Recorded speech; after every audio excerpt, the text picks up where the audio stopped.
들어보셨을 것 같아요.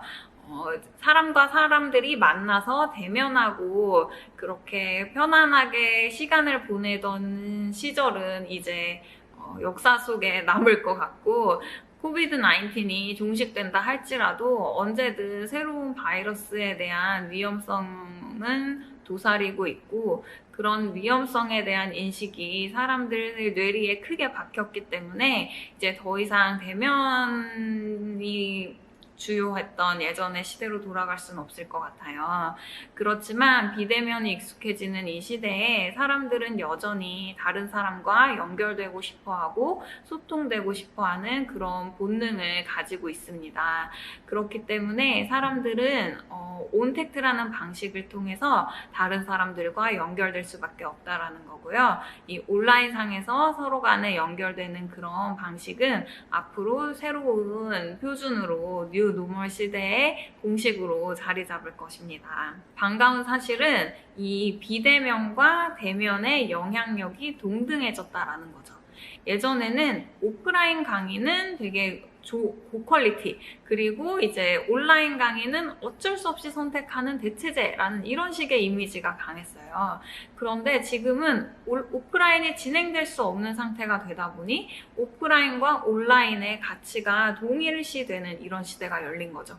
그렇기 때문에 이 온라인 매체들에 대한 가치가 훨씬 높아지는 그런 상황을 맞이했다고 볼 수 있고요. 내가 발빠르게 온택트 사회에 맞는 전략을 수립하고 각자가 하고 있는 일에 적용한다면 훨씬 큰 성과를 앞으로 얻을 수 있을 것 같습니다. 두 번째 공식은 바로 디지털 트랜스포메이션이에요. 온택트와도 좀 연결이 되는 부분인데, 다양한 디지털 기술들이 나와 있죠. 4차 산업혁명을 맞아서 로봇 기술, AI 기술, 딥러닝, 그다음에 빅데이터 이런 이야기들을 많이 하는데, 이런 고도화된 기술들이 앞으로는 더욱 우리의 삶에 빠르게 크게 적용될 것으로 보입니다. 그렇기 때문에 우리가 이게 먼 세상 이야기로 여길 게 아니라 이런 새로운 기술에 대해 깨어있고 그것을 내 일에도 적용하려는 관점을 놓치면 안 될 것 같아요. 이런 기술들은 점점 발전을 하는데 내가 그 기술의 소비자로만 남아있다면, 엔드 유저로만 남아있다면 점점 도태될 수밖에 없을 거예요. 기술의 엔드 유저로 남지 않고 그 기술의 주체적 생산자, 공급자가 되는 방식을 우리는 찾아내야 한다라는 메시지를 주고 있고요. 세 번째 공식은 바로 인디펜던트 워커입니다. 인디펜던트 워커는 자유롭고 독립적인 인재상을 이야기하고 있어요. 기존에는 이제 어떤 직업에 대해서 이야기를 할 때 선망하는 직종이 변호사, 의사, 판검사 또는 안정적인 공무원, 교사 이런 것들을 특정 직업에 대한 선호도가 있었다라면, 이제는 내가 자유롭게 독립적인 주체로서 활동하는 그런 직업을 가진 사람들의 가치가 인정받는 시대가 된다라고 이야기를 하고 있어요. 인디펜던트 워커들은 잘하는 일, 하고 싶은 일을 본인이 원하는 형태로 진행하는 그런 사람들을 이야기합니다. 그렇기 때문에 자유로운 반면 또한 내가 실력을 반드시 갖추고 있어야만 하는, 어떤 조직에 편승해서 내가 적당히 일하면 크게 문제없이 살아갈 수 있었던 때와는 또 조금 다를 수는 있겠죠.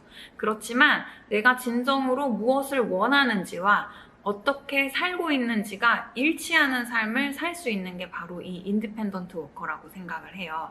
저는 이 대목을 읽으면서 ABO들이 그런데? 라는 생각이 들었고, 내가 원하는 삶과 내가 실제로 사는 삶을 일치하는 그런 삶을 사는 사람들이 각광받는 시대가 오겠구나. 그 코로나를 통해서 그런 이제 더 기대감이 생겼고요. 마지막 네 번째 공식은 세이프티입니다. 바로 안전에 대한 부분이에요. 예전에는 어떤 제품이나 서비스 같은 거를 생각할 때 그에 대한 가치를 가격이나 성능, 디자인 이런 것들이 가장 우선시되는 판단 기준이었죠. 안전이란 부분은 조금은 뒤로 밀려나 있는 요소 중에 하나였어요. 안전을 중요시해야 되는 일부 품목은 있었겠지만요. 그렇지만 이제는 이 저희가 코로나라는 사태를 겪으면서 사람들이 안전에 대한 중요성을 굉장히 높게 인지하게 되었고, 그 안전은 모든 상품이나 서비스에 있어서 가장 기본 요건이 되었습니다. 그래서 모든 소비의 대전제가 바로 이 안전이 되었고요. 이 세이프티 감수성, 안전 감수성이 높은 제품이 고급 브랜드로 통하는 시대가 될 것입니다. 그런 면에 있어서도 참 아메이 안에 들어있는 브랜드들의 가치가 앞으로 더욱 높아질 거라는 기대감을 저는 갖게 되었어요. 그래서 앞으로 제품에 대한 부분도 또 소개하는 그런 컨텐츠를 만들어 보겠지만, 이 네 가지 공식을 생각해 볼 때 이 네 가지 공식을 듣고도 나는 내 일에 어떻게 적용해야 될까라는 막연함이 있는 분야도 있을 거라는 거죠. 그렇지만 기쁘게도 이 ABO라는 직업, 아메이 비즈니스는 이 네 가지 공식을 적용하기